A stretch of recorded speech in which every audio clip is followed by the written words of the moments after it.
Hi, let's talk about PDA. PDA stands for pathological demand avoidance. PDA is a pattern of behaviour where a person, usually an autistic person, will go to extreme lengths to ignore or avoid anything that they perceive as a demand. For many people with PDA, they perceive demands as a loss of autonomy, meaning it can feel as though we don't have control over ourselves. And this doesn't just include tasks that we don't want to do, it can also include things that we're really excited for. So what are some examples of demand avoidance? It can be not watching a TV show or a movie that you've been dying to see because of the societal demand to watch it. It can be not using a new item that you've been really excited to use because the pressure to use it feels like a demand. There are a few different ways that a person will avoid a demand. This can be a straight refusal, such as saying no. It can be making up excuses like, I can't afford to do that, not today, or that's not my job. It can also be ignorance and pretending you didn't hear the demand being asked of you.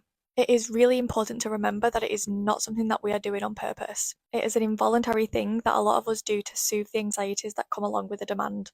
I hope that was a helpful explanation into what PDA is. I'll see you next time. Bye! Good morning, get ready with me while we talk about RSD. So what exactly is RSD? Rejection sensitive dysphoria is characterised as an emotional pain that somebody feels when they're experiencing rejection or perceived rejection. Perceived rejection is rejection that is not necessarily real or true. It's more a manifestation of your worries or a rejection that you believe is taking place. People with RSD can feel extreme anxiety at the thought of rejection, and they can also have trouble seeing neutral reactions as anything other than negative. This can cause the person with RSD to overreact in situations where they feel they're being rejected, with emotions such as anger and sadness being heightened. They will also experience a level of intense emotional pain. This pain can be in the form of headaches leading to migraines. It can cause stomach pains, tension aches, and even heartache. Some common traits of RSD are being easily embarrassed and overly self-conscious. It can be having an inability to regulate your emotions, particularly anger and sadness. Those struggling with RSD are often chronic people pleasers, and we often have an extreme fear of failure. There are so many things that you can do to help with your RSD or to help someone you know with RSD. Let me know in the comments below if you want to know what they are. And as always, have a super good day. Bye! Good morning, get ready with me while we talk about RSD. Part 2. In the last video we covered what RSD actually is, so if you haven't seen that, I would recommend going back and watching that and then coming back here. RSD can be really difficult to manage, and most of the work needs to be done when you're not particularly struggling with it. The first tip I want to talk about when managing your RSD is celebrating your victories, no matter how big or small.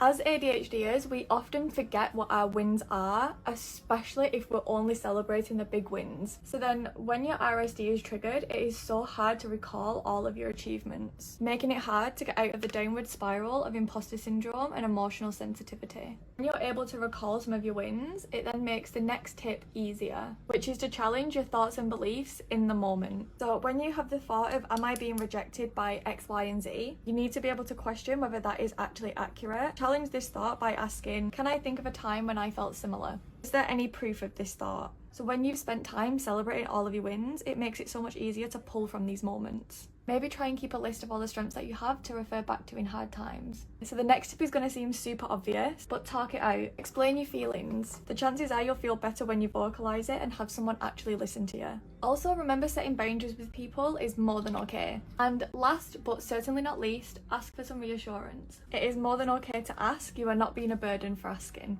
And as always, have a super good day. Bye!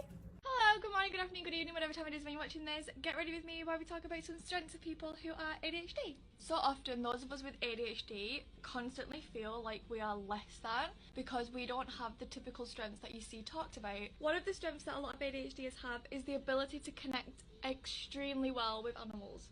We are also extremely creative. ADHD is also extremely innovative, and we have an ability to connect with people on a deeper level. And while we have the ability to connect with people on a deeper level, we are also extremely understanding and inclusive people, and we don't really tend to navigate towards social normaties and hierarchies. Another strength within ADHD is being a forward thinker. We're also very curious people. We praise children who are curious, and being curious means that you'll constantly be learning something new, and we suddenly stop praising curiosity when we grow older. A lot of ADHD is also very outspoken, especially when it comes to things that we truly believe in. And this, tied in with not really following a hierarchy and social rules, means we'll speak out when we see things that we don't think are right. Remember, just because your strengths aren't represented doesn't mean they aren't valuable strengths. As an ADHD person, I have many a red flag. many. So let's go through them. Okay, we're starting off super strong with, I will tell you 15 different stories before getting to my point, but if you take a long time to make your point, I will be irrationally angry. You need to be talking faster, because if you don't get to your point, I'm gonna zone out. But if you don't listen to all of my stories, I'm gonna get really upset. I wrote this one in the nicest way possible, and if you chew loudly, I will most likely be plotting ways to escape your presence.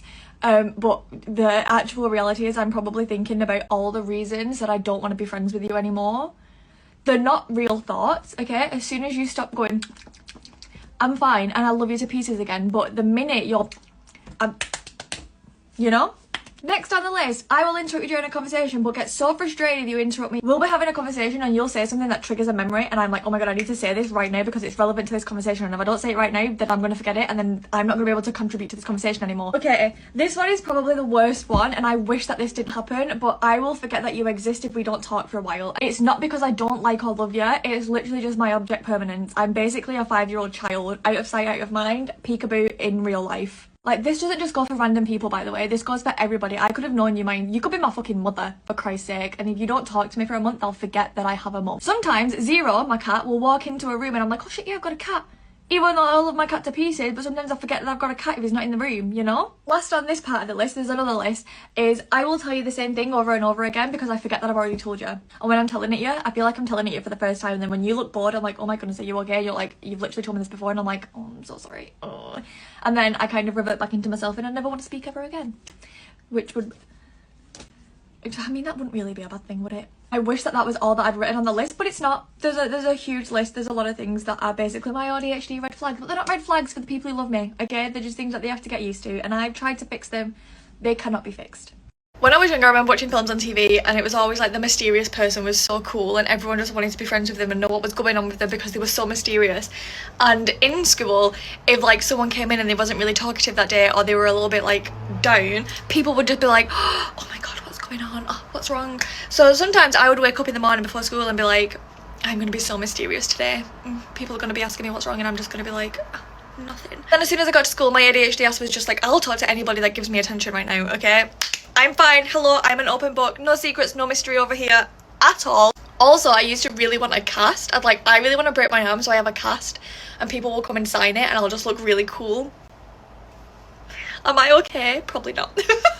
Hi, here's everything I take in my bag as an autistic ADHD person when I'm going working in a cafe. First of all, the bag. No, boys won't be boys. Okay, the first thing that's going to go in my bag is my laptop because I can't do the work in a cafe without the laptop to do the work on, obviously. Okay, the next thing I have is this, and if you know, you know. If you don't, you don't need to. I also have my glasses because I want to see.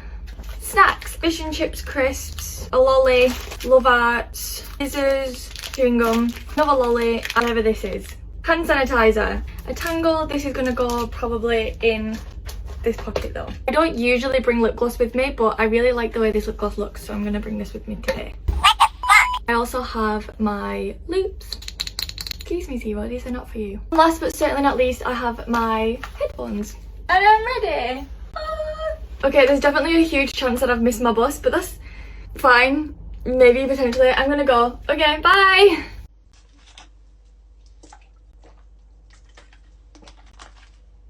I've just been informed that when neurotypical people go to sleep, their brain just is silent. I don't think I've ever had a single moment's peace.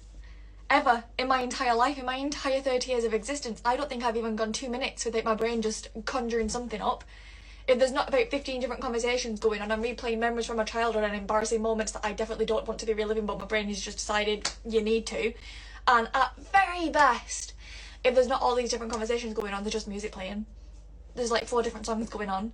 And they're all just conjoined together, so it's not even coherent songs, it's all just 4 songs mushed together. Like, I should be a DJ at this point. What do you mean your brain just goes silent when you go to sleep? When it's time to go to sleep and you get in bed and your brain's just like, night, and then just like lets you just... I don't understand.